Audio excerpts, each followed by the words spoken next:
G'day. Are you seeking some more business? You're looking at ways to get more business, and especially if you're in real estate.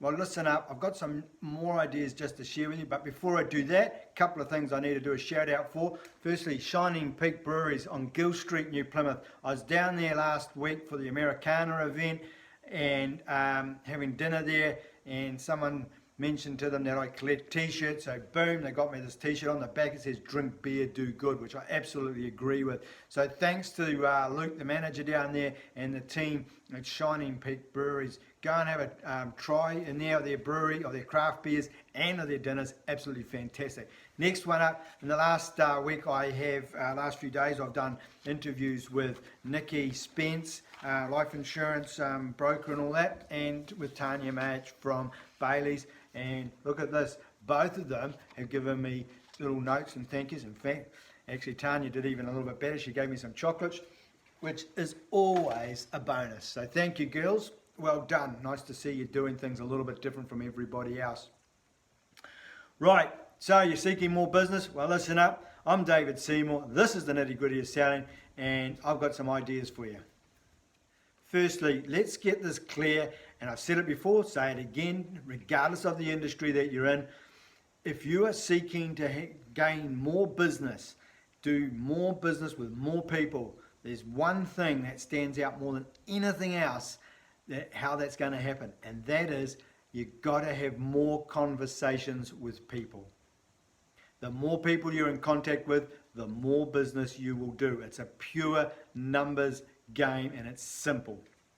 Look, the next thing is that you need to make more contacts with people, and I just want to throw this out there. If you're doing a DEL flyer, which is something this size, you know, this is one of the LJ Hooker ones I used to use back in the day, a property appraisal certificate, none of this free bullshit, it's a property appraisal certificate. Now let's just say you give out 200 of those a week for the next 6 weeks or 8 weeks, and you go, oh, I didn't get anything out of it, so you give up. That is not the answer. The answer is that you have to keep going. You have to do more. And you've got to look at this. Maybe you deliver a couple of thousand before you get the opportunity to do an appraisal, and then hopefully the listing. And then it'll start to roll in. But people have to get to know your name and learn more about you. So don't keep putting the same flyer in the letterbox. Keep updating and changing it every now and again, so people, you know, just see your name in a different way. But here's the thing: you take this number 10 Smith Street, the vendor lists with you, and you sell it. So then you help that vendor from 10 Smith Street buy another property. So there's 2 opportunities for you. And then the purchaser buys 10 Smith Street, and you keep in touch with these 2 people all the way through on an annual basis. You offer them an up-to-date market opinion on where those properties are at. And in maybe 2, 3, 4, 5 years time, those people are selling again. So then all of a sudden it multiplies. There's 2 more deals in that period of time, and maybe they refer 1 or 2 people to you. So what you've got to look at is that the potential from those first couple of thousand flyers actually earns you maybe $20,000, $30,000 or $40,000 over the next 5, 6, 7 years. So you've got to realize that prospecting is not an instant gratification exercise. So, some ways of getting in touch with people. Look, if you're sort of exhausted for ideas, here's one thing that you do. You pick your streets. What they, you know, in real estate, a lot you call it the farm area. So you pick 2, 3 streets, and you can use RPNZ and Property Guru to determine who the property owners are, and you can send them addressed mail and talk and send them some useful information. That's one way of doing it, and then you can follow up. The thing is, you cannot do it once. You can't just go out and send out one letter and expect instant gratification from it. You've got to build that trust and that rapport with the audience. But you see properties that are for sale, and hey, you know, they're fair game, and with the private sales or whether they're listed with an agent. I was just checking on Trade Me. Currently in New Zealand, there's just over 24,000 properties listed on Trade Me in New Zealand, 1 bedroom or more. Now, some of those will be private sales, some of those will be new builds and things like that. So I haven't done the math. But anyway, just in the Whangarei area, I searched, went back to the outstanding listings that were more than 3 months old, and there's streets of them, seriously. So what are those agents doing that have had these properties listed for 3, 4, 5, 6, 12 months? Some of them have got prices on, but I look at the photos and I look at the headings and I just go, that is shit. They are absolute crap photos. You know, like you see the main photo of the garage door saying this is a real gem. Really? If it's such a friggin' gem, why are you photographing the garage door? That's what you've got to ask yourself. But anyway, let's move on. The thing being is that you can approach the vendors and just saying, and you can use letters. I used to use letters like this, have a heading, something like that, you know, are you thinking it's time to sell? When you see a new sign go up on a private sale, classic. Or here's the other one here is one of my favourites, not sold yet. And one of the first lines in there, do you think your agent's been working hard enough for you? Hey, it's a ruthless business and don't get all precious about it. If the house has been on the market for near 90 days or more, not sold yet is an absolute classic letter. And I'm happy to share more details of this if you want it.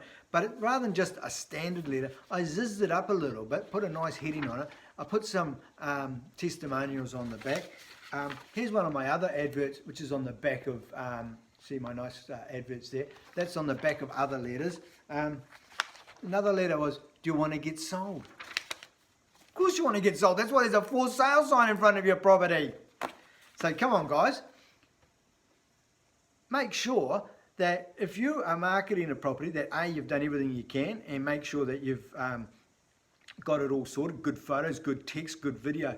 Now I was just looking at a video in Whangarei done by someone at a firm I've never heard of before, and I don't care if I hurt their feelings, but it's called Property Ventures. I've never heard of them before, so who are they? Don't know. I won't name the individual agent, but they do a video.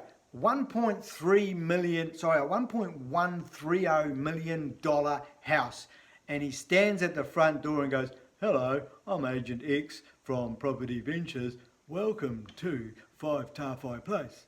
You're just like, how much did the vendor pay for such a shit video? Seriously, come on, you've got a vendor who's got $1 million property, give them $1 million worth of video. That's what I say. That's my opinion. If you don't agree with me, that's fine. But hey, here's the thing. There's a lot of business to be out there. Now that property has been on the market since October last year. So is it A, the marketing, B, the enthusiasm of the agent, C, the quality of the video and the photos, or D, is it overpriced? I don't know. I haven't done my homework on it, but you as a real estate person could. 1.1 million in that part of town sounds like a reasonably big chunk of money. But the thing being is, if that agent hasn't been able to get it done after nearly 6 months, are you able to go in there with a fresh face, a fresh look, a fresh approach, and actually get the business? I don't see why not. Guys, you need to just track some of these businesses, some of this business that is for sale. Track it and send letters, and don't just send one letter and hope for a phone call. Send the letter, make a phone call, send a thank you card, maybe knock on the door, do a follow-up, and show them that you're committed to actually doing good things to get good business. And as I said, in the Whangarei area alone, there are pages, streets of listings that are more than 3 months old, and across the country there must be hundreds and hundreds and hundreds of properties that just haven't sold because the agents have lost interest, they've overpriced it to start with, the vendors maybe weren't as motivated as they could be, but with a fresh approach you could change that. So there's some really good ways to get some new business quite easily. Go ahead, go out there and try it. If you want some details about what's the sort of letters that I used to write, hey, My details are at the end of the video, and I'm happy to help. I'm David Seymour. That's the nitty gritty of selling today.